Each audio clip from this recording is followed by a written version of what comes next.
তোমার জন্য প্রণাম হয়ে মাথা গো, ছেড়ে দাও মাথা, ছেড়ে দাও। ওই ধামরা দুয়ারিতে আমি করব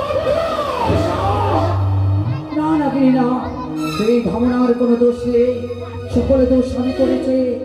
আমি তাকে পাঠিয়েছিলাম তোকে আনার জন্য। মা গো, যা ধামনা, তোকে পার করে দিই। মা আজ দেখি তোমার সময় এই দুই নয়নি জলি, কেন মা গো কেন? আজ কি বিপদে পড়ে এই হতভাগিনী নামকে তুমি ডেকেছো মা? বলবো নাগিনী, সকলে কথাই বলবো, যদি আমার হস্ত হস্ত রেখে সবটা আপত্ত হোস। না, কখনো নয়, কখনো নয় মা, কখনো নয়। সন্তান এবং মাতার সঙ্গে কখনো শব্দ হয় না। আমি যে পারবো না মা, আমি যে পারবো না তোমার সঙ্গে অঙ্গীকার করতে।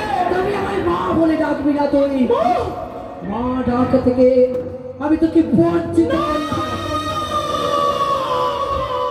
মা, না। আমি করবো, করবো আমি তোমার সঙ্গে অঙ্গীকার, আমি করবো।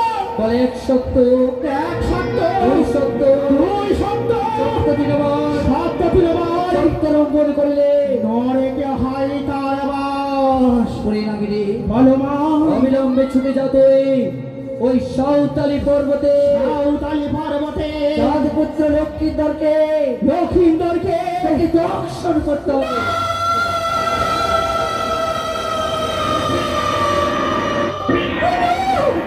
না মা, না। তুমি এই অঙ্গীকার তুমি ফিরিয়ে নাও। আমি যে পারবো না, পারবো না আমি লক্ষিন্দরকে ধ্বংসন করতে। তুই নরকে বাস হবে।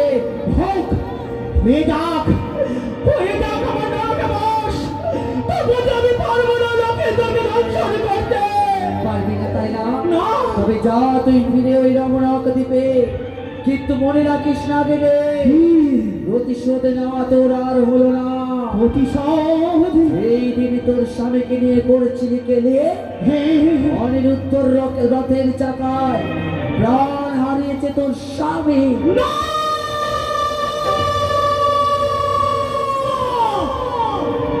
মরে পড়ে গেল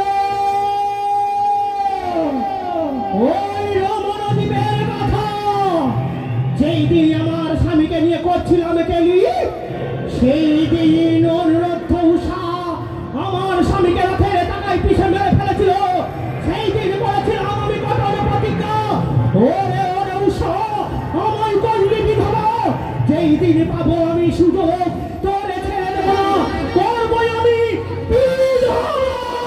তবে কিন্তু মাগো, তারা তো স্বর্গের অপসার অপসরী অনুরোধ উষা, তারা তো মর্তের মানব।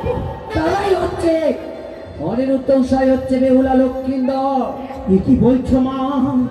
তাই যদি স্বর্গের অপসার অপসরী অনুরোধ উষা হয়, তারা যদি মর্তর ভাবে জন্ম নিয়ে থাকে, তাহলে আমার স্বামীর প্রতিশোধ আমি এই মুহূর্তেই নেব। তাহলে ছুটে চল, ছুটে চল ওই সাঁওতালি পর্বতে। মাগো, কি আমি যে দংশন করব, আমি যে একাদশ ব্রত করেছি, এখনো যে আমার একাদশ ব্রত পালন হয়নি। বেশ, তোর একাদশী ব্রত আমি পালন করাবো। বেশ মা। ও গো মায়েরা, সকলের কাছে হস্ত জুড়ে বলি, যারা একাদশী করেন অবশ্যই এসে আমায় দান করবে। কালে না গেলে আমার একাদশী ব্রত পালন করবে। আর যারা করেন না একাদশী, তারাও যদি দান করেন